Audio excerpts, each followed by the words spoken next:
Communiqué officiel.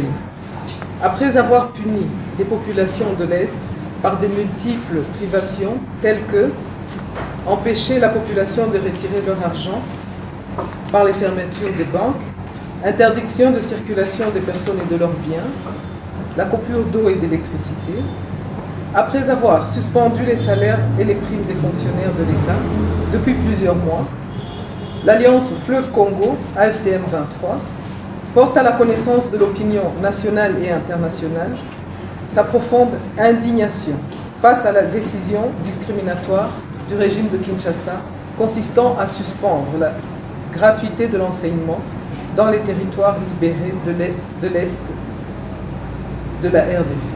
L'éducation étant un droit inaliénable et vital pour la nation, l'AFCM 23 réaffirme son engagement à le défendre. L'AFCM 23 rappelle avec insistance que la gratuité de l'enseignement n'est ni un cadeau ni une faveur octroyée par le régime de Kinshasa. Elle est un droit constitutionnel garanti par l'article 43 de la Constitution de la RDC, lequel impose à l'État d'assurer la gratuité de l'enseignement de base. Elle est en outre soutenue par la politique de la Banque mondiale qui vise à renforcer l'accès universel à l'éducation de base, en particulier pour la jeune fille dans les pays en développement. Il est à noter qu'à l'Est comme partout ailleurs, la soi-disant gratuité de l'enseignement n'est qu'un slogan politique utilisé par le régime de Kinshasa pour escroquer moralement la population et amadouer les bailleurs de fonds. Censé être salutaire, faute de mesures d'accompagnement liées à la mauvaise gouvernance et au détournement permanent, il s'observe de graves lacunes, notamment le caractère sélectif dans l'allocation des primes et salaires des enseignants, le manque de frais de fonctionnement et d'entretien des infrastructures d'enseignement,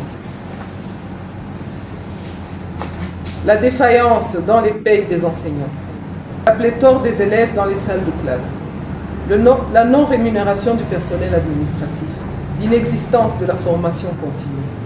Pour rappel, le financement de la Banque mondiale destiné à la gratuité de l'enseignement s'élevait initialement à 800 millions de dollars en juin 2020. Il a été porté récemment à 950 millions de dollars américains. Ce financement, prévu pour couvrir les 26 provinces de la RDC, a été amputé des 2 provinces de l'Est, traduisant ainsi une exclusion injuste et arbitraire. En suspendant ce processus, le régime de Kinshasa viole non seulement la Constitution, mais il trahit aussi les engagements internationaux auxquels il a souscrit.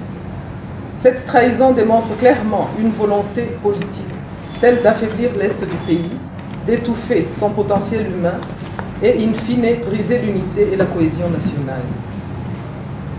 Face à ce constat malheureux, l'AFCM 23 alerte sur le fait que l'école congolaise est devenue la nouvelle ligne de front pour le régime de Kinshasa.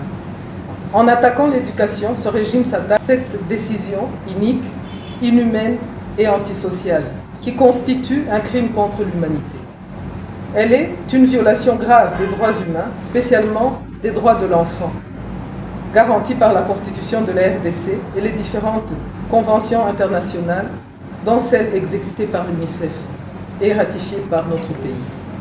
À ce jour, sont notamment victimes de cette injustice 15 177 enseignants au Nord Kivu pour 532 990 élèves repartis dans 12 695 classes et 17 123 enseignants au Sud Kivu pour 939 822 élèves repartis dans 21 101 classes. L'AFCM 23 appelle la communauté nationale et internationale à prendre acte de cette dérive et à se tenir aux côtés des populations de l'Est, injustement sanctionnées pour des raisons purement politiques. L'avenir de la RDC ne peut être hypothéqué par l'amateurisme d'un pouvoir illégitime. Face à la folie d'un régime finissant qui ne jure que par la destruction du tissu éducatif national, l'AFCM 23 a fait un choix de responsabilité en se tenant toujours du côté des enfants pour défendre leurs droits et leur léguer un pays plus beau qu'avant.